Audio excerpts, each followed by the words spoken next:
Hello guys, my name is Matthew, and in today's video I'm going to show you how you can add text in Lucidchart. So first things first, we are at lucid.app and we are in our builder. So what we actually want to do, we can either focus on left side of our window, and we see this T shape, that means text. We can click it and then drag it. So you can drag it anywhere in this map. You can make it taller, you can make it smaller, and also change the text. So I'm gonna go hello YouTube. Obviously you can shape it anywhere you like and place it anywhere you like.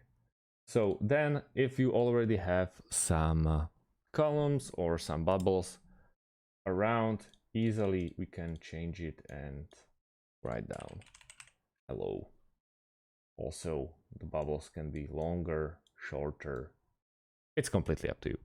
Thank you guys for watching and see you in the next one. Have a great day and goodbye.